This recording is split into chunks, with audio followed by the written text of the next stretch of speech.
Bismillahirrahmanirrahim. Assalamualaikum warahmatullahi wabarakatuh. Selamat siang, kami dari kelompok 7 akan mempresentasikan tugas ujian akhir semester dengan tema etika komunikasi di ranah new media dengan judul penyampaian uncredible information oleh sejumlah influencer Indonesia dengan kajian etika komunikasi di media sosial. Dengan anggota kelompok, yaitu saya sendiri, Safa dan Marcelita, dan ada Danu, ada Intan Nur Latifah, ada Mutiara Febi Safirah, dan yang terakhir, Basita Syah Putri. Yang pertama adalah latar belakang. Etika komunikasi adalah bagaimana seorang individu berinteraksi dengan individu lainnya dengan tingkah laku atau tindakan yang benar. Oleh karena itu, memiliki etika komunikasi adalah hal yang sangat penting oleh individu termasuk seorang influencer. Karena seorang influencer yang akan menyebarkan sebuah informasi di media sosial memiliki pengaruh yang sangat cepat dan juga diperhatikan oleh masyarakat Indonesia dibandingkan dengan pejabat, menteri, bahkan presiden sekalipun. Tak jarang pula beberapa masyarakat sudah mulai mempercayai kredibilitas suatu omongan atau informasi yang disampaikan oleh influencer. Tetapi masih terdapat influencer Indonesia yang terkadang menyampaikan suatu omongan atau informasi tanpa melihat kebenaran yang terjadi. Apabila seorang influencer telah menyampaikan suatu informasi yang tidak kredibel pada kontennya dan telah menyebar luas sampai kepada individu di luar dari pengikut media sosialnya, maka dikhawatirkan individu tersebut mendapatkan ancaman atau dampak buruk dari suatu informasi yang tidak kredibel tersebut. Maka dari itu, memang semestinya seorang influencer memiliki etika komunikasi yang baik dan benar, karena influencer sekarang dianggap sebagai penyebar informasi yang valid ataupun panutan bagi masyarakat Indonesia, dan juga menjadi individu yang memiliki pengaruh besar bagi pengikutnya di media sosial. Apalagi informasi yang disampaikan oleh influencer menyebar begitu cepat dalam media sosial. Yang kedua adalah rumusan masalah. Yang pertama, bagaimana analisis studi kasus berkenaan dengan ketidaksesuaian etis dari konten yang dibuat oleh beberapa influencer Indonesia. Dan yang kedua, bagaimana analisis pentingnya kode etik profesional untuk influencer Indonesia berdasarkan refleksi dari analisis studi kasus. Selanjutnya akan dilanjutkan oleh teman saya, Basita. Selanjutnya adalah tujuan dan peta konsep. Di sini kami akan menjelaskan tujuan kami dalam melakukan penelitian. Tak jarang penelitian yang kami lakukan ini mengandung social value yang bisa digunakan, yang bisa berguna di masyarakat ataupun untuk perkembangan ilmu pengetahuan. Kami berharap penelitian ini bisa memberikan gambaran umum betapa pentingnya sebuah etika di dalam kehidupan sehari-hari, terkecuali bagi para influencer yang pada saat sekarang ini menjadi suatu fenomena yang baru.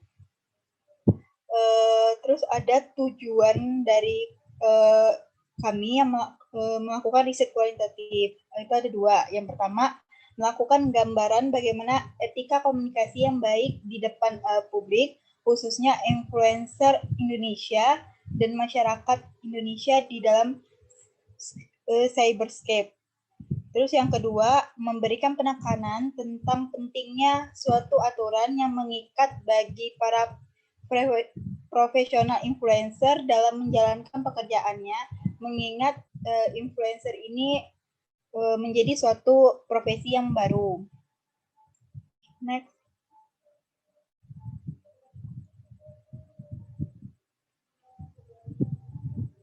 Nah, ini adalah peta konsep yang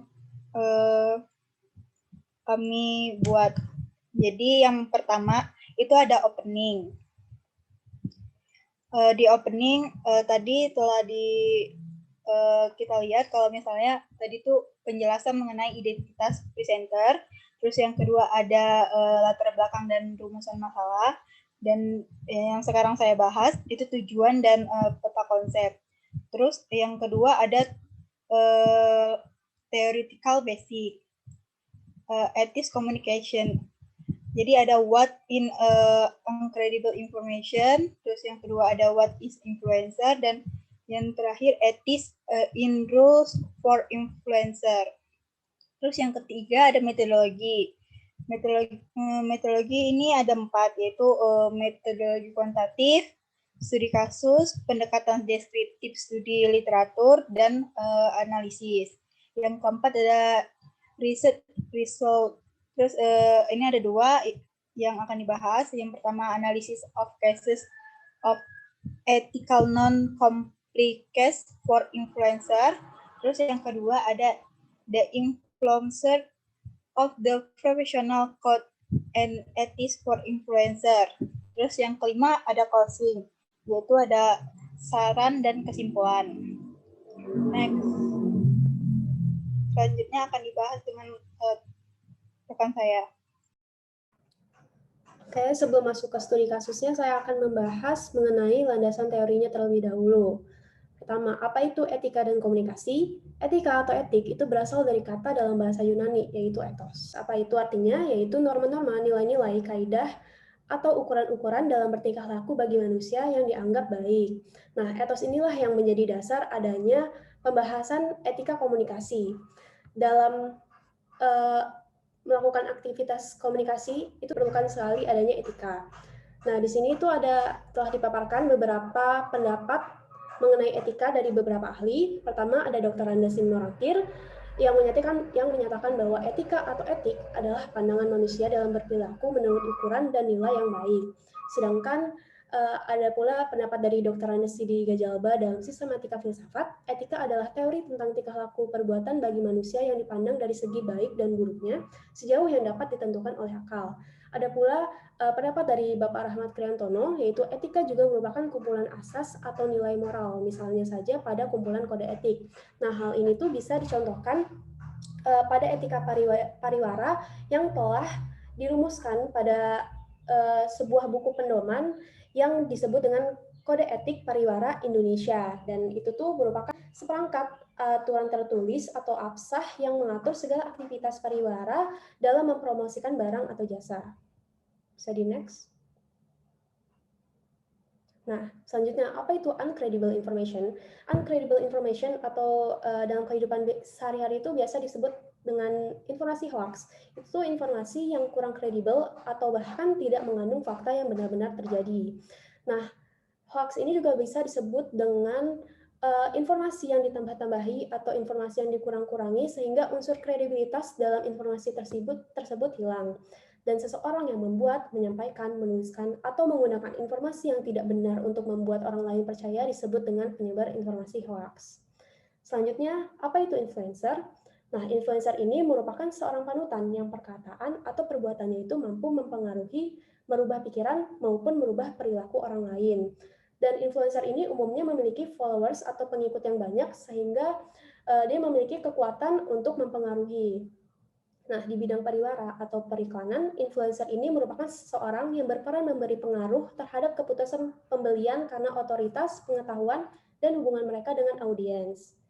Dikutip dari Hanindar Putri dan Putra, influencer ini terbagi menjadi 3 bagian, yaitu mega influencer, makro influencer, dan mikro influencer. Dan mega influencer ini bisa digolongkan dengan selebriti populer yang sudah terkenal baik di dunia nyata maupun di dunia maya yang telah memiliki personal branding tersendiri, dan umumnya followersnya itu sekitar lebih dari 1 juta. Sedangkan makro influencer itu merupakan kreator profesional atau blogger yang memiliki ketertarikan dalam bidang tertentu, misalkan dalam bidang fotografi, videografi, atau bahkan bidang kecantikan seperti itu. Dan rata-rata followersnya itu mulai dari 100.000 hingga 1 juta. Sedangkan micro-influencer itu merupakan orang-orang yang dianggap sukses, berbakat, dan menarik dengan tingkat audiens itu yang cenderung lebih kecil. Dan biasanya lebih sering, lebih teratur melaksanakan komunikasi dengan audiensnya. Dan rata-rata followersnya itu sekitar 1.000 hingga 100.000. Boleh dilanjut, boleh di next. Nah, di sini ada peraturan etika untuk influencer. Pertama, dalam pasal 28 Ayat 1 Undang-Undang Nomor 11 Tahun 2008 tentang Informasi dan Transaksi Elektronik yang telah diubah oleh UU Nomor 19 Tahun 2016 tentang perubahan atas UU Nomor 11 Tahun 2008 tentang Informasi dan Transaksi Elektronik disebutkan bahwa salah satu yang disebut pelanggaran itu berbunyi setiap orang dengan sengaja dan tanpa hak menyebarkan berita bohong dan menyesatkan yang mengakibatkan kerugian konsumen dalam transaksi elektronik. Sehingga di sini influencer ini harus memperhatikan etika komunikasi dalam mempromosikan barang atau jasanya sehingga tidak menyesatkan dan mengakibatkan kerugian bagi konsumen. Selanjutnya ada etika pariwara Indonesia. Nah, dalam melakukan proses periklanan pastinya terdapat etika yang perlu diperhatikan oleh siapapun, termasuk oleh influencer. Nah, apa itu? Ada beberapa ya sebenarnya etika yang perlu diperhatikan, termasuk hak kekayaan intelektual, bahasa, keselamatan, dan hiperbol. Selanjutnya ada FTC Regulation of Influencer Marketing. Nah, FTC ini tuh berusaha menghilangkan iklan atau promosi yang cenderung merugikan konsumen atau promosi yang menipu, sehingga memberikan panduan yang jelas, yang detail tentang bagaimana pengiklanan dan pendukung dapat mematuhi hukum. Nah, di sini influencer sebagai pelaku yang mempromosikan merek itu bertanggung jawab atas pengungkapannya, memahami panduan dukungan, dan mematuhi undang-undang yang berlaku. Di sini tuh ada dijelaskan hal-hal penting yang perlu diperhatikan oleh seorang influencer dalam melakukan promosi barang atau jasa, yaitu waktu yang tepat untuk promosi, sehingga promosi itu dapat berjalan lebih efektif. Kedua, memastikan orang lain melihat dan memahami proses promosi yang dilakukan. Di sini itu berarti penyampaiannya itu harus lebih secara jelas. Ini juga berhubungan dengan menggunakan dengan poin ketiga, yaitu menggunakan bahasa yang sederhana dan jelas, sehingga inti yang dilakukan dari atau pesan yang ingin disampaikan dari promosi tersebut dapat tersampaikan dengan baik kepada konsumen atau kepada publik sasaran. Selanjutnya akan dilanjutkan oleh rekan saya. Selanjutnya ada metodologi. Yang pertama metodologi kualitatif. Penelitian ini menggunakan metode kualitatif karena untuk membangun pengetahuan melalui pemahaman yang sedang dibahas. Seperti yang dikatakan Bogdan dan Tyler, mereka menjelaskan bahwa metodologi penelitian kualitatif merupakan prosedur penelitian yang akan menghasilkan data deskriptif berupa kata-kata tertulis dari orang-orang dan perilaku yang akan diamati. Terus ada metode studi kasus. Ini ada dua. Yang pertama, jenis penelitian. Jenis penelitian yang kami lakukan itu bersifat kualitatif. Penelitian kualitatif deskriptif. Itu merupakan penelitian dengan metode atau pendekatan studi kasus.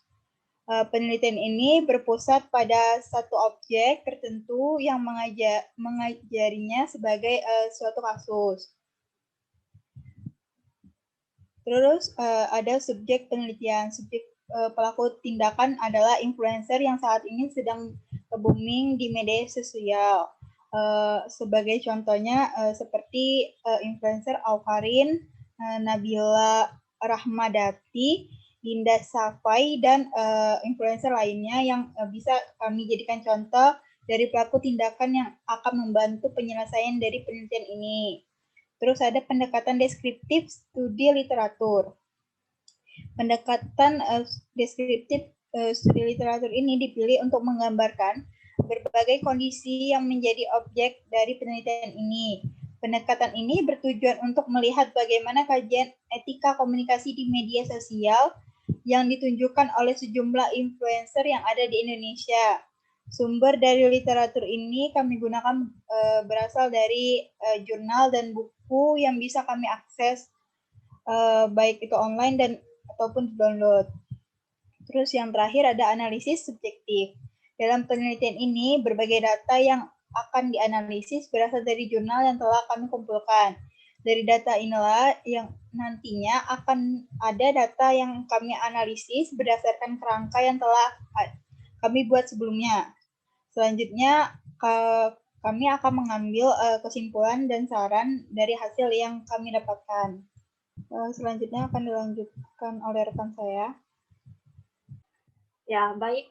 Pada kesempatan kali ini, saya akan memaparkan tentang hasil penelitian kualitatif yang telah kelompok kami lakukan. Yang pertama adalah berkenaan tentang analisis studi kasus influencer. Ya, jadi pada tahun 2019 ada seorang influencer bernama Nabila Ramadanti yang membagikan tips cara mencerahkan tubuh secara alami menggunakan susu denkau dan cuka dapur. Di video tersebut dianggap menyesatkan dan berbahaya karena mencampurkan susu denkau dengan cuka langsung ke muka. Karena padahal menggunakan cuka dapur dapat menyebabkan kulit iritasi dan menyebabkan efek terbakar di kulit. Feldstein mengatakan di jurnalnya bahwa tips ala rumahan, salah satunya menggunakan cuka, sangat tidak efektif dan berpotensi membahayakan diri sendiri karena penggunaan cuka secara sembarangan dapat menimbulkan semacam luka seperti bekas cacar, hiperpigmentasi atau kita kenalnya itu kayak belang, dan bahkan bisa memunculkan semacam tumor. Selanjutnya ada influencer bernama Dinda Safai. Pada awal munculnya COVID-19 di Indonesia, Dinda membuat sebuah diffuser dari Dettol, mencampurkan Dettol dan air mineral yang tujuannya untuk mencegah virus corona. Padahal di dalam Dettol terdapat sebuah kandungan zat aktif bernama klorosilenol, yang mana kata Dockham dan Dockham di jurnalnya bahwa saat kita melakukan kontak yang berlebihan dengan klorosilenol dapat menyebabkan kematian. Ketika zat tersebut tidak sengaja tertelan dan terhirup, maka akan menyebabkan keracunan. Nah, jadi tindakan dari dua influencer tersebut termasuk dalam penyebaran informasi yang tidak kredibel. Misalnya saja jika dianalisis berdasarkan informasi yang tidak berdasarkan perspektif UU nomor 19 tahun 2016, pasal 28 ayat 1 yang berbunyi setiap orang dengan sengaja dan tanpa hak menyebarkan berita bohong dan menyesatkan yang mengakibatkan kerugian konsumen dalam transaksi elektronik. Jadi kedua influencer tersebut tentunya dengan sengaja dan sadar dalam membuat konten mereka dengan menyajikan informasi yang menyesatkan karena tidak kredibel dan tidak mengandung kriteria kebenaran. Lalu, uncredible information yang telah disebarkan oleh mereka berdua tampaknya juga telah melanggar etika pariwara Indonesia.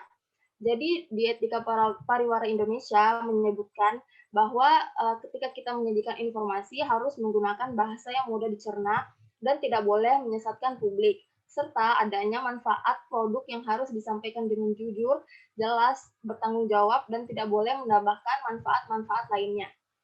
Namun, kedua influencer tersebut mengabaikan hal tersebut dan malah melebih-lebihkan fakta yang ada. Dan yang terakhir adalah uncredible information yang dilakukan oleh influencer tersebut tidak sesuai dengan FTC Regulation for Influencer Marketing. Dikatakan dalam FTC Regulation for Influencer Marketing, seorang influencer itu tidak boleh membuat klaim tentang produk yang tidak dimiliki oleh produk tersebut. Jadi kita nggak boleh klaim barang yang berlebih-lebihan. Maka dari itu, sebagai seorang influencer, harusnya dapat dengan bijak dan bertanggung jawab atas apa yang disampaikan. Sebelum menyampaikan sesuatu, ada baiknya untuk research terlebih dahulu, bisa menggunakan jurnal, buku, ataupun orang-orang yang dianggap kredibel di bidangnya. Ya, selanjutnya akan dilanjutkan oleh rekan saya, Danu. Selanjutnya, saya akan memaparkan tentang pentingnya kode etik profesi untuk para influencer Indonesia. Nah, seberapa pentingkah etika ini di dalam sebuah profesi itu? Mengapa harus ada etika dalam sebuah profesi? Nah, oleh karena itu, Rizal Isnanto menjelaskan ada 3 sebab mengapa etika itu menjadi hal yang penting. Yang pertama yaitu dengan adanya etika tersebut, suatu kelompok dalam organisasi, masyarakat, kalau dalam hal ini berarti suatu kelompok profesi diharapkan mempunyai tata nilai untuk mengatur kehidupan bersama mereka. Nah, nilai-nilai etika itu tidak hanya dimiliki oleh 1 atau 2 orang saja, tetapi ya milik setiap anggota dalam kelompok masyarakat tersebut. Nah, kedua yaitu masyarakat profesional itu menjadi salah satu golongan masyarakat yang istilahnya apa ya, dipersepsikan mempunyai nilai yang menjadi landasan dalam pergaulan mereka. Jadi golongan ini sering menjadi pusat perhatian karena adanya tata nilai yang mengatur dan mengikat bagi para anggotanya. Yang ketiga, sorotan masyarakat akan menjadi semakin tajam manakala perilaku sebagian anggota profesi tersebut tidak didasarkan pada nilai-nilai pergaulan yang telah disepakati bersama. Nah, tertuang dalam kode etik profesi. Rizal Isnanto sendiri menegaskan bahwa kode etik ini menjadi salah satu norma atau asas yang diterima oleh suatu kelompok tertentu sebagai landasan tingkah lakunya. Next.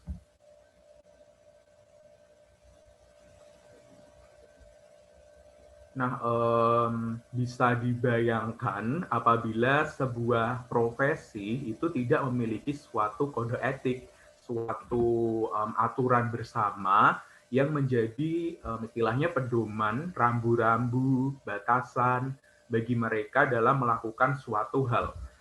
Apa yang akan terjadi? Ya sudah pasti ketidakharmonisan, ketidaketisan, ketidakteraturan akan ada di dalam profesi tersebut, akan hadir menyelimuti dari organisasi profesi tersebut.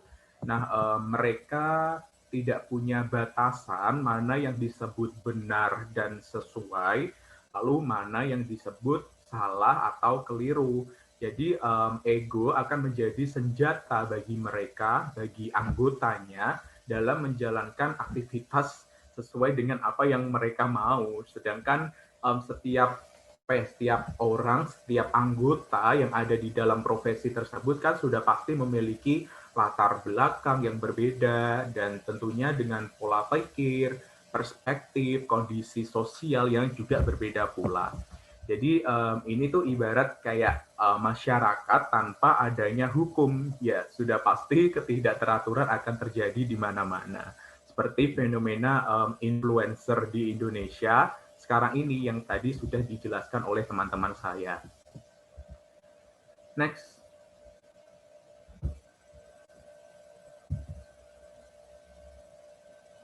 Nah, jadi dapat disimpulkan dari penelitian kami ini bahwa refleksi terhadap banyaknya ketidaksesuaian etika yang dilakukan oleh influencer, ya tidak semua juga oleh beberapa influencer Indonesia, mengingat juga bahwa influencer menjadi istilahnya public figure, role model yang dilihat mungkin juga ditiru dalam segala hal oleh tidak hanya 1 atau 2 orang saja ya, tetapi mungkin banyak dari penonton mereka yang juga ya meniru tingkah lakunya itu, serta mempertimbangkan bahwa di era disruptif teknologi seperti sekarang ini dan kedepannya nanti kami yakin bahwa influencer ini akan menjadi sebuah profesi baru, maka kami menekankan untuk dibentuknya sebuah asosiasi profesi yang nantinya akan membentuk suatu kode etik profesi yang mengikat menjadi pedoman bagi para influencer Indonesia dalam menjalankan profesinya itu. Nah, hal ini sekaligus juga menjadi istilahnya social value ya dalam riset kami kali ini, yaitu menyarankan pentingnya kode etik profesi ini bagi para influencer Indonesia agar mereka bisa lebih kredibel, bisa lebih bertanggung jawab dalam setiap komunikasi yang mereka sampaikan dalam konten-konten yang mereka publikasikan tersebut. Itu next.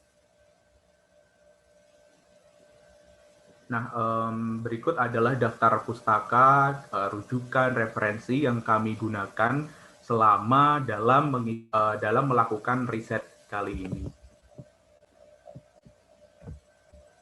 Terima kasih. Itu tadi adalah pemaparan hasil dari riset kami. Kurang lebihnya mohon maaf apabila ada salah juga. Terima kasih. Wassalamualaikum warahmatullahi wabarakatuh.